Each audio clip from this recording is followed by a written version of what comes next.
الارقام الغريبه اللي عمالين نسمعها في تجديد اللاعبين، وان واحد عايز يجدد عقده.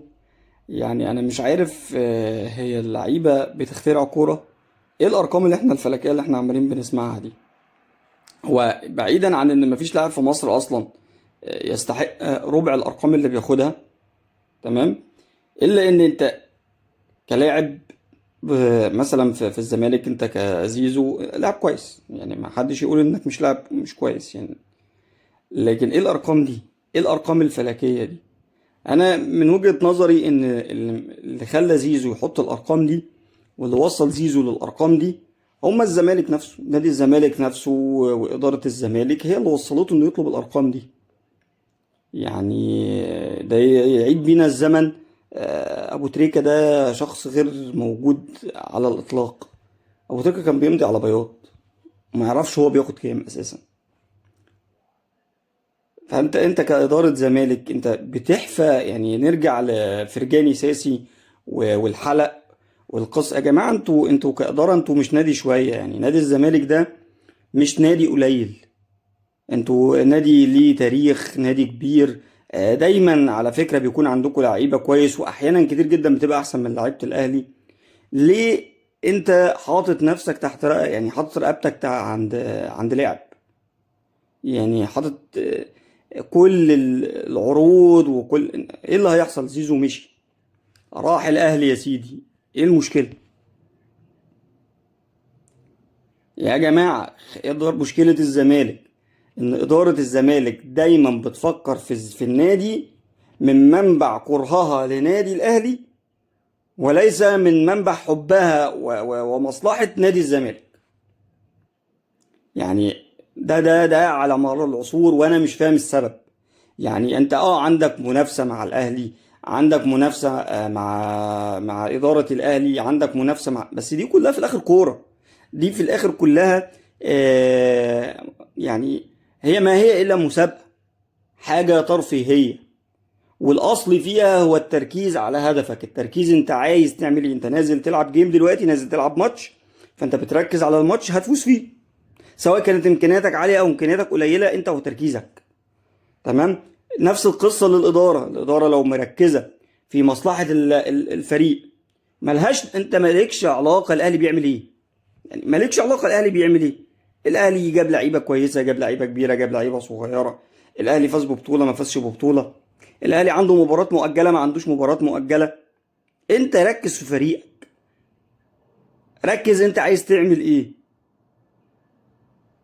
ما تخليش لاعب يفرض كلمته عليك كنادي. ركز.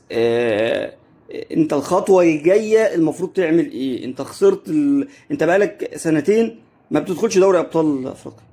طب يا جماعة، ده ينفع؟ ما ينفعش. انت خرجت من المنافسة على المركز التاني، بعد ما كنت دايما بتقول انا اللي هبقى الاول. لا، انت دلوقتي انت خرجت عن المركز التاني نفسه.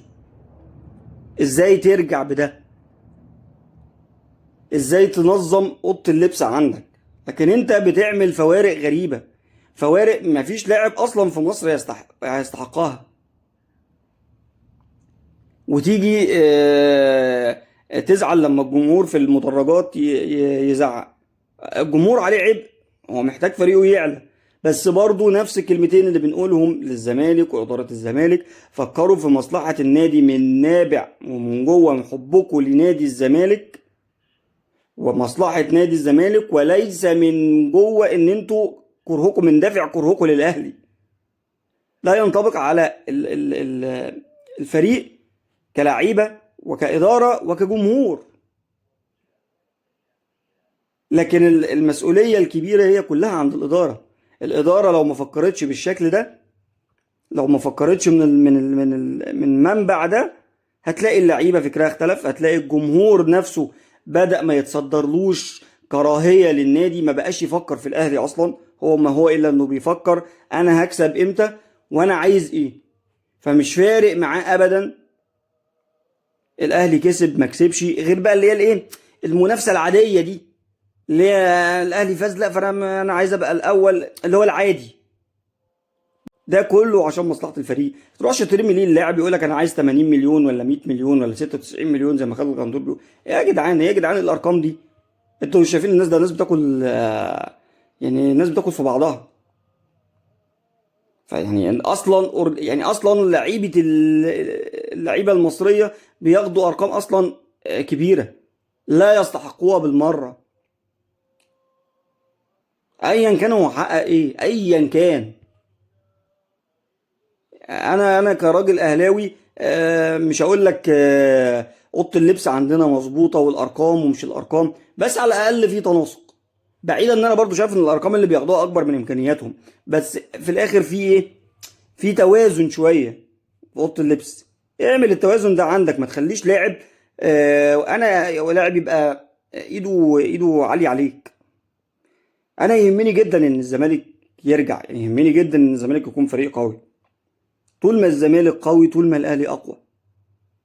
عايز يبقى اقوى من الزمالك والزمالك عايز يبقى اقوى من الاهلي. طول ما انتوا اقوياء طول ما احنا بنشوف كرة كويسة. وبيراميدز يبقى قوي، والاسماعيلي يبقى قوي. ايه المانع ان كل الفرق تبقى قوية؟ بس مش القوة بس في ان انت تروح تجيب لعيبة بملايين وان انت بقى تقعد، لا لا لا خالص خالص. طول عمر الاسماعيلي عنده لعيبة كويسة جدا والاهلي بياخد منه، والزمالك طول عمر انبي عنده لعيبة كويسة جدا. هل لازما بالارقام دي؟ انت كزمالك نادي كبير، نادي يفرض كلمته على اي لاعب، مش اللاعب اللي يفرض كلمته عليك. تحية كبيرة للنادي الاهلي والنادي الزمالك وكل الفرق المصرية. دايما احنا عايزينهم يكونوا في افضل حالاتهم عشان هنشوف كرة احنا عايزين نستمتع بيها. سلام.